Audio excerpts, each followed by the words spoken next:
You're listening to Packers Talk Network. Packers Talk.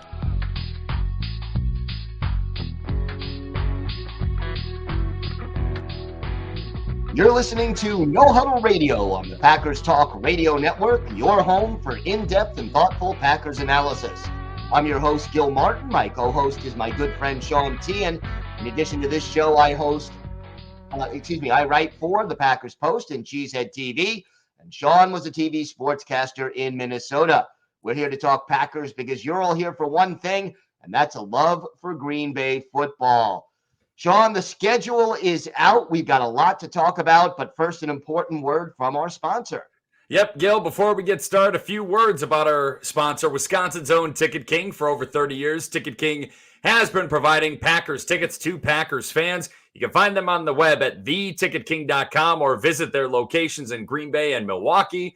For direct links to specific Packers game tickets, go to packerstalk.com/tickets or browse their website at theticketking.com. And obviously, you can browse tickets for the 2024 season. The schedule, Gil, like you said, has been released, and it's time to overreact from a little schedule release going into the year, even though we haven't even hit training camp yet. But it's time to overreact, Gil. It is. We haven't even hit mandatory mini camp yet. So, yeah. But, hey, it's always time to overreact. I mean, I know when the season ends and you know who the opponents are going to be, even though you don't know when, I always start, okay, that's probably a win. You start that right away before the draft, before free agency. So, yeah, it's time to do a little overreacting, and it's part of the yearly process of preparing for the NFL season. It is. And a few things and I was just, when looking at this schedule, where obviously this year the Packers get the benefit of a 9th home game. They only have to go on the road 8 times. And really it's 7 true road games with that opener in Brazil and Sao Paulo against the Philadelphia Eagles. So kind of a favorable schedule, I think. That's what stands out initially for the Packers, Gil, for me right away. We're outside that week 1 opener, there's a lot of noon and 3:25 games. Even Matt LaFleur said, we better wake up with our piss hot that first couple months of the season, because guess what? They got to be ready to go right away. A lot of night games backloaded on the season. Now, I'm not exactly sure if the NFL, if flex scheduling is a thing for all year long. I know previously they would do it where it was only the final month or so where they would be flexible with the scheduling of games and such, depending on injuries and who's performing better than others. But the Packers have 5 night games set up right now, and I feel like they could get flexed into more if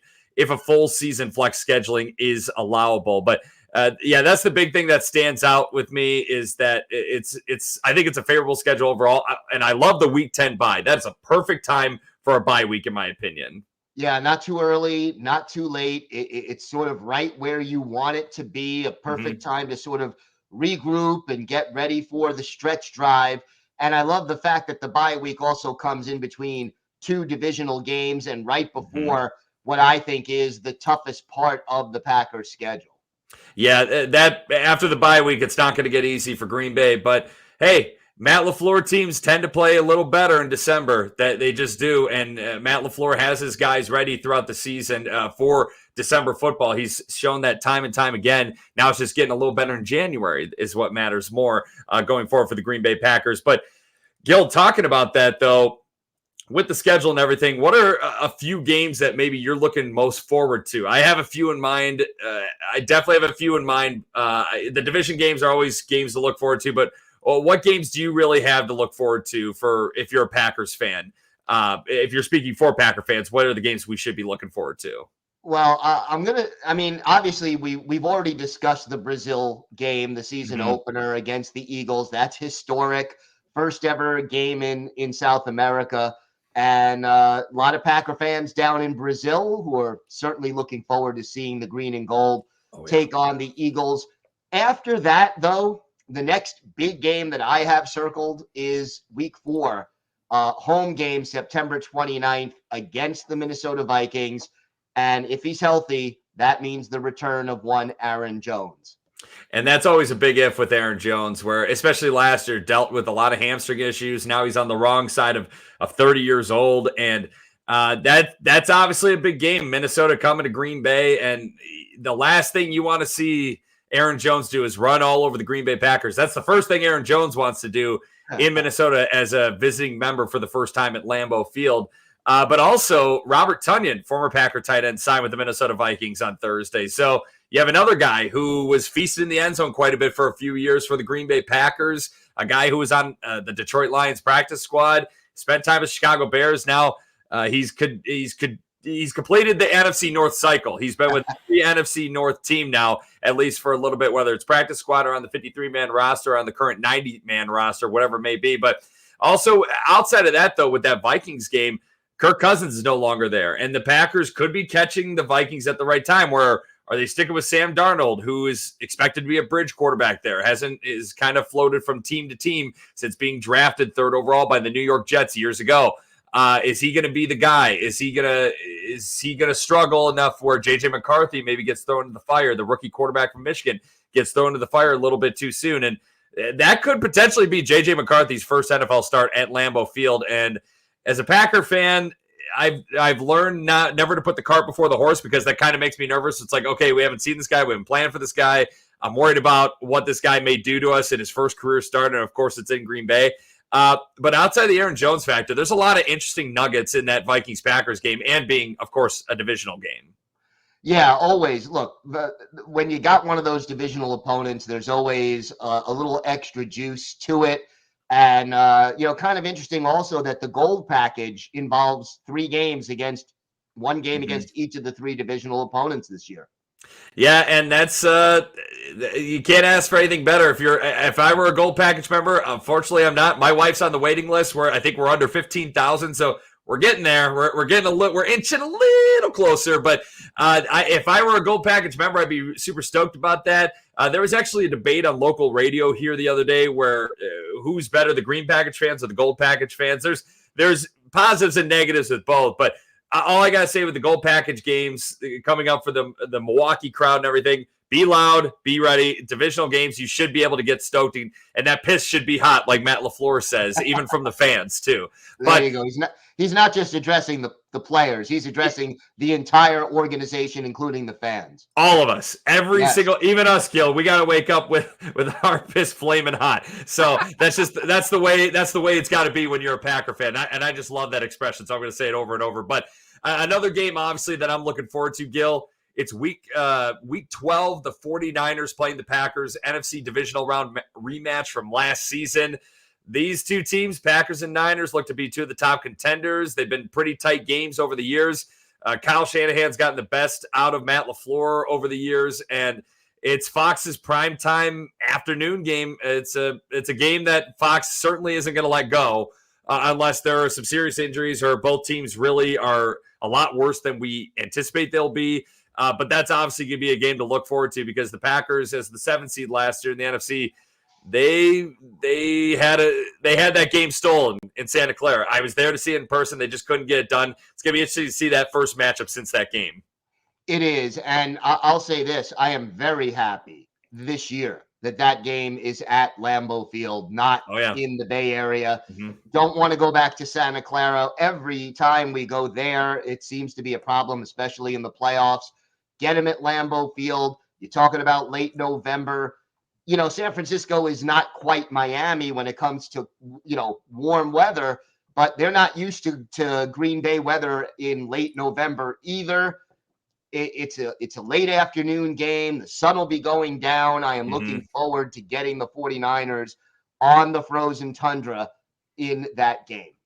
And that, I believe, is going to be the last game, it's one of the last games in November. It's one of the last games before December, when the Packers, under Matt LaFleur, historically have started to hit their stride, where you want to be playing your best football in November and December, going into playoff mode, going into playoff time. And that's going to be an important game. It's going to be a huge measuring stick game. I can already see it. San Francisco, they're not the same team as the year before. There's some issues there with Brandon Ayuk, Deebo Samuel. Both those guys, one of those guys may be gone before the start of the new season. So the Niners can look very different, but it's a Kyle Shanahan run team. They're a very good, very well-run organization, a very talented football team outside of those two.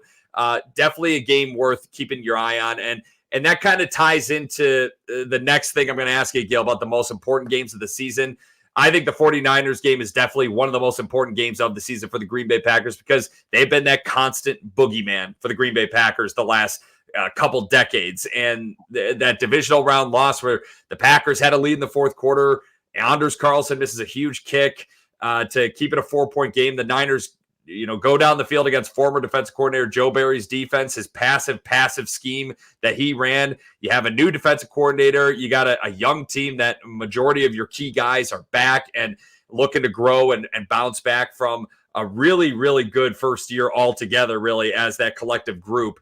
I think that's one of the most important games of the season. I don't know about you, but outside the division games, I think that's definitely up there. It has to be. And I think the other thing, in addition to the fact that it's in week 12 and it's at Lambeau, it's right at the point in the season where the growing pains of converting from the Joe Barry defense to the Jeff Hafley defense, things should be clicking into place by the time you get to week 12. This defense should be ready to face the San Francisco 49ers. I would be a little more concerned if the game was in week 3, let's say. Oh, yeah. It's the time of year where the cream of the crop seems to separate from everyone else. And if the Packers get to where they want to be and get where they're expected to be, that game is going to be really good. It's going to, and the Packers, you got to go. If you go down in that game, it's a regular season game. You're going to have a game that week. Literally a few days later, you got to flush it down real quickly. But if you're playing the right way, and if you're not laying down against the defending NFC champions, you're going to get better. It's only going to be a good thing for the Green Bay Packers. That game will be, unless it's an absolute clunker and they just don't come out strong at all, or they just don't play to their potential and play to the level that we expect them to. So it's going to be a really good game. It's a reason why that's going to be Fox's primetime game in week 12, because should be a good one. It was a great game last year in the divisional round. We came on the short end of it, obviously, but should be a really good rematch. Outside the division games, though, another game that I've kind of circled on the calendar, Gil, for me, week 7 against the Houston Texans. Texans, young, rising team in the AFC. The Packers, they're pretty much the Texans of the NFC. I feel like these teams are so similar. They both have young quarterbacks, with CJ Stroud, who's really, really good for the Houston Texans. Obviously, Jordan Love in Green Bay, bright future there, it looks like, for the Packers. Both head coaches of these teams have ties to San Francisco 49ers head coach Kyle Shanahan. LaFleur and Shanahan go way back from the Washington days. DeMeco Ryans was Shanahan's defensive coordinator, who took over for Robert Saleh when he took the Jets job. There's a lot of similarities there, and both teams were kind of in a rebuild last season. Both teams definitely went above and beyond expectations and made the playoffs, and both won playoff games too. And both teams, there's going to be huge expectations in 2024. This is going to be a really good game at Lambeau, and it's the future of the young quarterbacks is going to be there on that Sunday. You sort of get the feeling, based on what we've seen so far from Jordan Love and what we saw last year from CJ Stroud, that this could be one of those quarterback matchups that for the next decade could be marquee, prime time. Hey, if these two guys are going against each other, it's an event kind of a thing. Yeah. It's a little premature to say that, but the ingredients are all there to make that happen. CJ Stroud was so impressive last year. And for a Houston Texans team that, imagine if the Carolina Panthers pick CJ Stroud instead of Bryce Young, and then the Texans get stuck with Bryce Young, and the Texans are in a horrible situation, or the Texans may have been in a horrible situation. Now, who knows? Because I think Carolina, there are issues there more so than Bryce Young. I think it's not just him; it's more than that. But CJ Stroud, the kid can play, and there's a reason that the Houston Texans came back and won the AFC South last year, because that guy is a stud. He's ready. He's so good. And then Jordan Love just got so much better as the season went on last year in his first year as the full-time starter. It's just exciting young quarterbacks. Two guys who are easy to root for too. Seem like they have good heads on their shoulders, and also have wicked right arms. So it should make for very entertaining football. You just hope the officials don't get in the way. That's all I ask. Just stay out of the way. Absolutely. And then after that, to me, the toughest part of the schedule is a 4-week stretch that starts with that game against San Francisco. You have Thanksgiving against Miami, the following Thursday in Detroit, and then the Sunday after that in Seattle.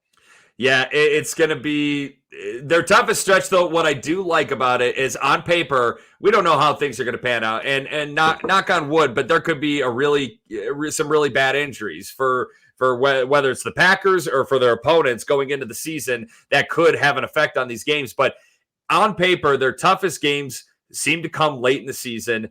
And when you're playing your best football, that's when you want those games to be, because that's when you're going to really grease up and get ready for the playoffs and really become you hope you're a well-oiled machine by that time. You're playing your best football, and it could really go a long way for the Packers in January and hopefully into February, Gil. Hopefully. I'm fingers crossed right there. But looking at the schedule, though, as well, we've talked about the big games, the Niners, the Texans, the divisional games, specifically against Minnesota, Aaron Jones' homecoming. What's maybe the most underrated game of the season you see on the Packers schedule for 2024? Underrated game for the Packers. You know what? I am going to say the game in Jacksonville against the Jaguars. Mm-hmm. I think, Trevor Lawrence didn't have as good a year last year as he did previously, but I still think he's going to be a great quarterback in this league. They were hit by injuries a bit last year. It's a road game. It's a place where the Packers did not play well the last time they were there, although that was against the New Orleans Saints. To me, that's one of those sneaky games that could be a lot more difficult than it looks on paper when you first think about it. How about you? I'm just going to go off your thoughts of Jacksonville, where that's a good way to put it. And I think Doug Peterson's the right coach for Trevor Lawrence and that football team in general. They were such a mess before he got there with the whole Urban Meyer fiasco. It ran its course very quickly in Jacksonville, but Doug Peterson turned that around quite a bit. They had an 8-3 start last year. They're advertising playoff tickets to the fans, and then they didn't even make the playoffs.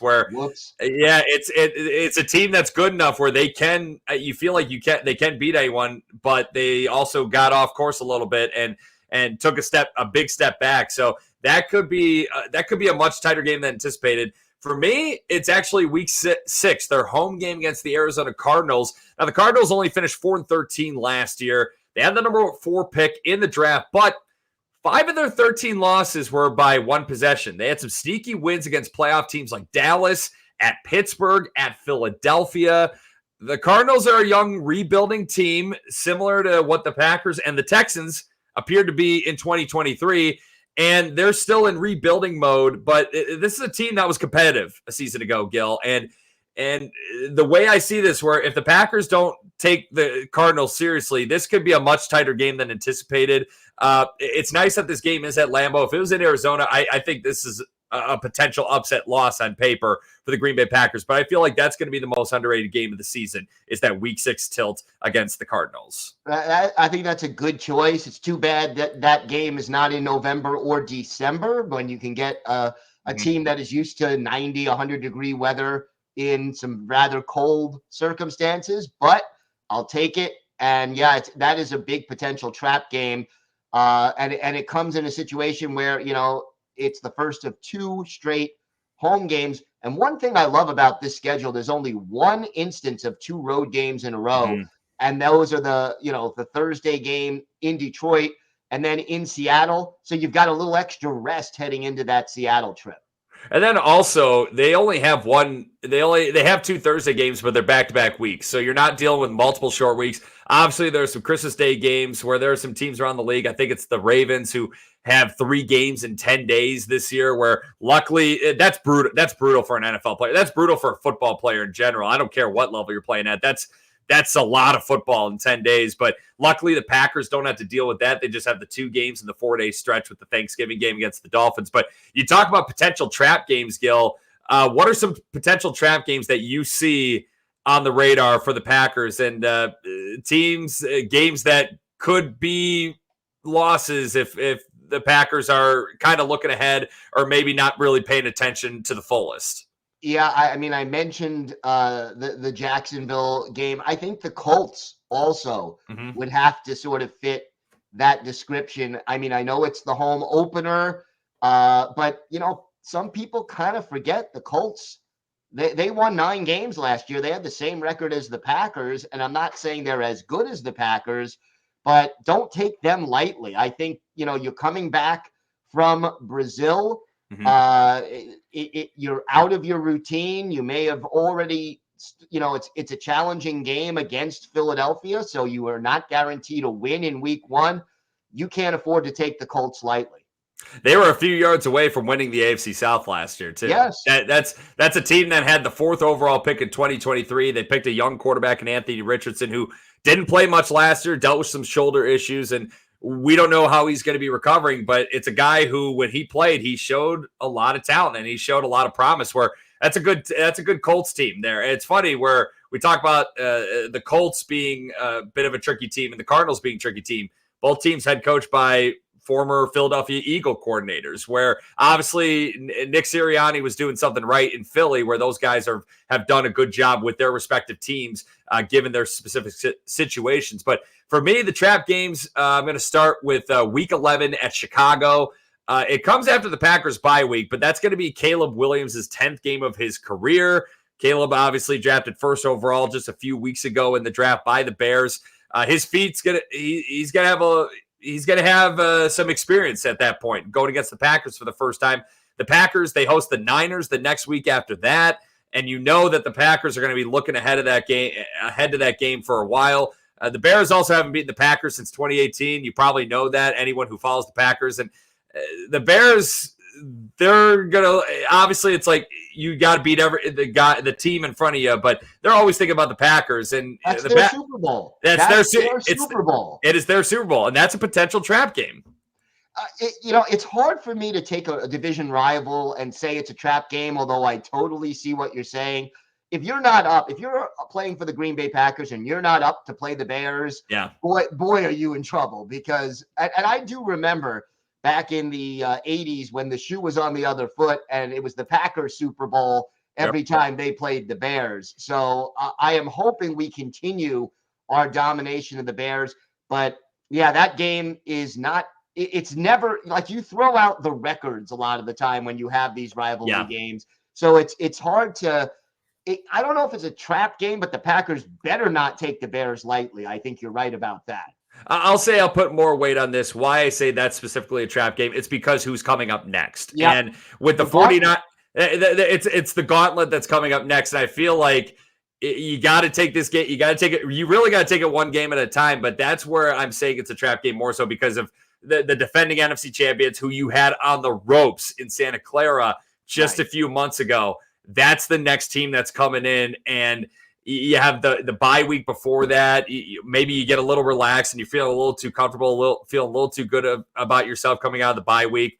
That's where I'm saying it could be a potential trap game. Another one I would say is the Week 16 home game against the New Orleans Saints. That's the Packers' first and only December home game of the season, and it comes before they finish the season at Minnesota and at home against the Bears. The Saints, now, they're not as talented as years past. Could be a sneaky contender for the top 10 pick in the draft next year. There's a lot of question marks there, but they'll compete because they always compete. That's just the way they've been. That's their mantra. That's their DNA. But that could be a sneaky game. And New Orleans, remember, blew a 17-point fourth quarter lead in the Packers home opener last year at Lambeau Field. Oh, I won't forget that anytime soon. So. I won't either. My wife and I were there celebrating our anniversary. We won't forget that either. No, that was a great moment. But yeah, no, you can never take the Saints lightly. And, hopefully the Packers are prepared for that game. The one thing I like about it, again, you have a Southern and Dome team coming into Lambeau, Christmas week. Monday night, so it's going to be even colder at night, which I like. And again, getting the Saints on natural grass is always an advantage. But no, the Saints are always a tough opponent. And you go back over the history of it, the Packers and the Saints have had some really entertaining games going all the way back to when the Saints entered the league. Oh, heck yeah. And so it should be a good game, should be good for Monday Night Football. It's going to be interesting because you don't know how that team – on paper right now, it looks like we have an idea of where we think these teams are going to be by week 16, but we really don't know. No. That's why the NFL thrives, because we really don't know on a week-to-week basis. So many things can change throughout the course of an NFL season. But Gil, you ready to do some game-by-game predictions, weeks 1 through 18? I am ready. All right, week 1, Philadelphia, the Eagles against the Packers in Sao Paulo, Brazil. First game, as you mentioned earlier, in South America ever for the NFL. Gil, what's your prediction here? And you don't have to give a score, just win or loss. What's your prediction here for the Packers? I think this is a win. I think this is a win as well. I think Philly, they continue from the Packers continue from where they left off last season, as well as the Eagles, who really stumbled late and lost the division late last year. The Eagles also show they miss recently retired vets Jason Kelce and Fletcher Cox. Green Bay takes advantage of the neutral site, not having to play at Lincoln Financial Field in Philadelphia, a hostile environment. I think the Packers win as well. Week 2, the home opener against the Indianapolis Colts. I think this is a win as well, but I am, like I said, a little concerned about this being a trap game. I think this is a win too. I expect this to be a good fight. I think the Packers catch the Colts at the right time as Anthony Richardson continues to work his way back from a season-ending injury, his rookie season. He isn't quite up to speed yet, shows flashes, but isn't quite there yet. That's why I think the Packers, they cash in on the timing and they beat the Colts. Week 3 against the Tennessee Titans in Nashville. What's your prediction here, Gil? I think that's another win. I actually think this is a loss. And the Packers, I don't think they're going to have the right focus going into Nashville. I think they're going to be feeling a little good about themselves. Remember, the Packers are still a really young football team. I think the Titans catch them off guard, and the Packers look ahead to their Week 4 game against the Minnesota Vikings at Lambeau Field. What's your prediction for Week 4 against Minnesota? I think we beat Minnesota at home. And I think we beat the Vikings as well. I think the Packers refocus after the loss to the Titans. Vikings quarterback situation shaky in the first month of the year. There's some uncertainty, and Green Bay catches the Vikings at the right time at home. Week 5, they travel to La La Land to play the LA Rams. What's your prediction here, Gil? I think this may be our first loss of the season. Matt LaFleur's own Sean McVay as Packers head coach. He's never lost McVay. Packer fans take over SoFi Stadium, in my opinion. No Aaron Donald for the Rams as well. He retired this offseason. That certainly helps. But it's a Aaron Donald who the Packers have kept quiet over the years, too, with Matt LaFleur in charge. I think the Packers get a W in front of a very heavy Packer road crowd. Week 6 at home at Lambeau Field against the Arizona Cardinals. I think the Packers win that one. I think this is a sneaky game, but I think the Packers win. I could easily see this not being very pretty, especially after coming back from the West Coast and possibly looking ahead to Week 7 against the Houston Texans. But I think the Packers, they get a win. They tough out a win, and it's a gritty game. Week 7 against the Houston Texans at home at Lambeau Field. What's your prediction here, Gil? Because it's at home, I think the Packers get the win. I agree with you. I think the home crowd, I think being at Lambeau Field, that's a huge advantage. CJ Stroud versus Jordan Love is going to be a really, really, really fun watch, in my opinion. Packers, though, having that Lambeau Field advantage, I think they get a win as well. Week 8 against the Jacksonville Jaguars in Duval County. What's your prediction here, Gil? I think the Packers win it, but this is a tough one and a close one. The Packers always seem to struggle in the state of Florida. They do. It doesn't matter who the quarterback is. It could be Brett Favre. It could be Aaron Rodgers. It could be Jordan Love. I don't care who it is. They always seem to struggle in the state of Florida. It could be the humidity, the heat. I'm not sure. I think the Packers actually lose this game in Jacksonville. I think it's going to be kind of an ugly game that the Jaguars come out on top. Week 9 at home at Lambeau Field against the Detroit Lions, a team that absolutely embarrassed the Packers at Lambeau last year. What's your prediction for 2024? I think the Packers win at home against the Lions. I think there's a certain revenge factor, and it's the late, afternoon game on Fox that week. I just get the feeling the Packers will be very ready for this game. I literally put in my notes, I think this is a game that the Packers circle on their calendar, where this is a game where, hey, we know what they did to us last year here. This ain't going to happen again. And I think the Packers win as well, Gil. Week 10, of course, is a bye. Very, very solid time for a bye. 9 games in, 8 games to go. Week 11, the first game after the bye in Chicago against the Bears. What do you think happens here for the Packers? I think the Packers maintain their mastery over the Bears, and I think they get the W. It's Bears week. Packers always seem to get up for the Bears, especially in the Matt LaFleur era. I think the Packers win again, push that win streak over the Bears to 11 consecutive games. And I have a feeling with Green Bay coming off of this bye week that Jeff Hafley, the new defensive coordinator, this is going to be his coming out party as the defensive coordinator, where this is going to be his best game. He's going to have an extra week to prepare. He's going to have 9 games as an NFL defensive coordinator under his belt. I feel like he's going to throw a lot of stuff at rookie Caleb Williams, and I feel like this is going to be a defensive coaching masterclass by Jeff Hafley. I hope so.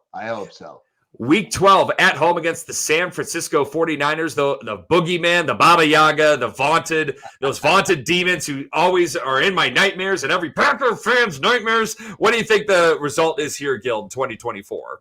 Because the game is at Lambeau and because we're talking late November, I think the Packers have the edge. I think they get it done. I think this is going to be a tight game. I think it's going to come down to who has the final possession in the fourth quarter. But I think the 49ers will just barely edge the Packers. But it's not going to be a game that you're going to shake your head after and be like, oh, man, the Packers stunk. I think it's just going to be a really good football game. But you got to go with Shanahan in this situation against Matt LaFleur. He's always had his number. And I think the 49ers win this game. Few days later on Thanksgiving, week 13 against the Miami Dolphins at beautiful Lambeau Field, the frozen tundra. What's your prediction for this game, Gil? This is one of the tougher ones for me to pick. I have literally gone back and forth thinking about this game. I like the fact that it's in the evening. You're talking about Thanksgiving in Green Bay against a Dolphins team that is not used to the cold. But the Dolphins, this is going to also be a big test for Jeff Hafley and his defense, whether or not the Packers can prepare on a short week for, if he's healthy, Tua and the Dolphins. I'm going to say the Packers win this one, but I am not overly confident. I think it's going to go down to the final possession. And because we're at home, I give us the win. This game, if it were before November, I would probably say the Dolphins win. But Miami, in November, December, Miami struggles anywhere north of the Mason-Dixon line. And I just can't see it being very favorable weather conditions for the Miami Dolphins in late November. Thanksgiving this year is late November, too. I believe it's November 29th. There's only 30 days in November, Gil. So they're 2 days away from December. I think it's a huge advantage for the Packers with the weather and being outdoors and in the cold. I think Matt LaFleur gets a win over his buddy Mike McDaniel and the Dolphins, and they win on Thanksgiving. And we have a belly full of turkey and a lot of joy as well, just like last season in Detroit. And speaking of Detroit, week 14, they're at Detroit on Thursday, December 5th. Packers kind of embarrassed the Lions last year on their home turf on Thanksgiving. We just talked about how the Packers, they probably had that home game against the Lions circled on their calendars. You got to think it's the other way for the Lions facing the Packers at Ford Field this year. Yeah, and I don't think the Packers will sweep the Lions. I think Detroit at home on national TV. The Packers beat them in Detroit, and the Lions beat Green Bay at home last year. I think this year it more or less sticks to the home team winning each of these games, and they split with the Lions. I agree with you. I think the Lions are too good where they're going to split the season series. That's just, I think the Lions get this win for sure. Next week, 15 Sunday night game at Seattle. Obviously, a lot of great memories there. Yeah, right. Yeah, a lot of great memories there. What do you think happens for the Packers in Seattle? This is the only back-to-back road games that the Packers have. They do have a little, the mini bye after a Thursday night game in Detroit. It is hard to win in Seattle. It is just, the 12th man does matter. The Seahawks tend to play well at home. And I don't want to overlook the Seahawks. I mean, Seattle was last year, a 9-win team, even though they did not make the playoffs. I think this is another loss. I think it's a loss as well. This is going to be the loudest crowd that Jordan Love has ever had to deal with, and this young Packers team in general, a team that has not played in Seattle for a while now. It's been a long time since the Packers have played in Seattle.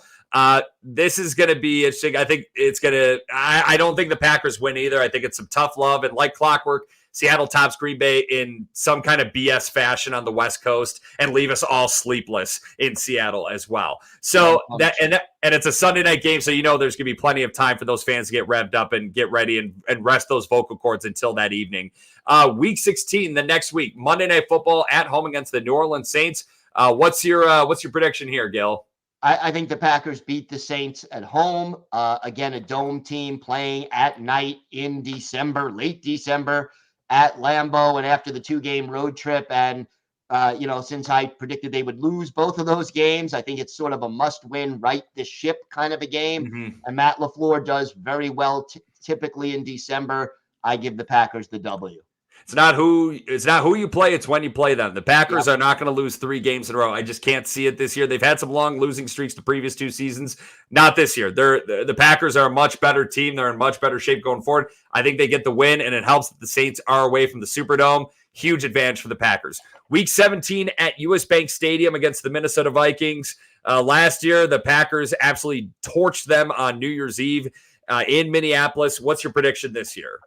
Yeah, I by now I think J.J. McCarthy will be starting for the Minnesota Vikings, and I still think he will struggle a little bit. I think Jeff Hafley can take advantage of his inexperience and do some things that cause some turnovers. I think we see a lot more turnovers this year from the Packers defense. Last year, only 7 interceptions all year. They could double that number, and I think they'll get a couple on McCarthy, who I still think will be a good NFL quarterback down the line. But I think this is a win. I think it's only going to help that Packer receiving group that they're inside in December in Minnesota, where they have a lot of speed and can really go on a fast track. I think the Packers win this game in Minnesota. And then week 18, the finale against the Chicago Bears. No word yet on what day of the week or what time this will be. It'll either be a Saturday or Sunday. The NFL doesn't flex. They don't determine those times until that final week. What's your prediction here? I think the Packers beat the Bears to sweep the season series. I don't think they'll lose at Lambeau. If they're going to lose any game to the Bears, it would probably be in Chicago, which I don't think will happen either. I think this is a win, and the Packers would enter the playoffs on a high note. I think the Packers win their 12th straight against the Chicago Bears as well, and the Bears still suck. So that's overall, though, if I'm tallying it correctly, I have the Packers going 12-5. I believe you have the Packers going 13-4. I think 14-3. 14-3. I think it's a little too high. There'll be a loss in there that I didn't count on at some point. I think really 13-4 is a more realistic outcome. That's why I put Tennessee and Jacksonville in there. I think those are going to be the 2 losses where people are going to be like, are you serious? And it's going to catch us all off guard. So there you have it. Gil and I, we have high expectations for the Packers in 2024. Now, Gil, before we wrap up with some trivia, what articles do you have coming up online for the Packers Post and Cheesehead TV? Probably a lot of schedule stuff and just examining the good and the bad of the 2024 schedule for the Green Bay Packers. Yeah, did some schedule discussions on the Packers Post, and then for Cheesehead TV, one of my articles took a look at the cost of extending Jordan Love, which based on the Jared Goff contract, it just keeps going up. All right, Gil, you ready for some trivia? Yes, always. All right, so in week 3, as we mentioned, the Packers will play their first true road game of the 2024 NFL season when they visit Nashville to play the Tennessee Titans in their home stadium. The Packers have never won a game in Nashville in their franchise history, believe it or not. The last time they beat the Titans franchise on the road, December of 1992. That was back when the Titans were the Houston Oilers. Packers won that game 16-14. Ugly game, Gil. I don't know if you remember it, but who led the Packers in all-purpose yards in that game in December? Oh, gosh. I remember that being a very close win late in the season to keep the Packers' playoff hopes alive. And it was a Sunday night game, if I'm not mistaken. Yes. Okay. So I remember watching that game.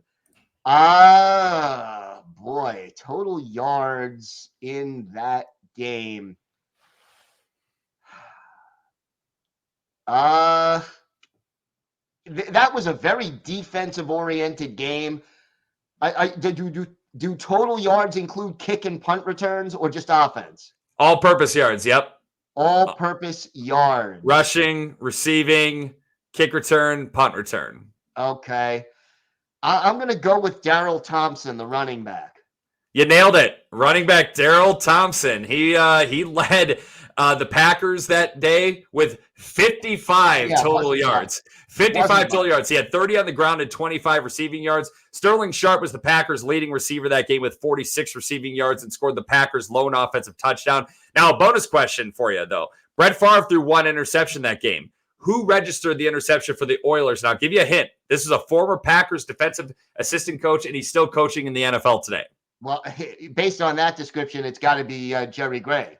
You nailed it. Jerry Gray. That was one of his 28 career interceptions as an NFL player. Gray coached the Packers defensive backs from 2020 through 2022. He was Green Bay's defensive passing game coordinator his final 2 years with the Packers, and he's currently entering his second season as the Atlanta Falcons assistant head coach. So there you have it. Darryl Thompson had a whopping 55 yards, and the Packers somehow got a win and led with only 55 total yards. And Jerry Gray, he was biting us then, but he helped us a little bit down the road. He was the defensive coordinator when the Arizona Cardinals' perfect season came to an end in that 2022 season, which was a lot of fun, that Thursday night football game that essentially sent the Cardinals in a tailspin, and Jerry Gray coordinated that for Joe Barry, who was on the COVID list that game. So yeah, and that was there you have it. Rasul Douglas's coming out party for the Packers. I still miss Rasul. Hey, if he wants to be a Packer again one day and the Packers want him, I'd be all for it. Absolutely. Absolutely. All right. Well, that is going to do it for us today. We'll be right back here next week. Follow us on Twitter at Packers, at on all Packers, or to ask us questions. Or you can email us at gbpackerssean@gmail.com. Make sure you subscribe to Packers Talk on iTunes, Google Play, Spotify, or wherever you get your podcasts. And a big thanks to PackersTalk.com for powering our show. And of course, thank you for listening. Until next time, go Pack Go. Go Pack Go.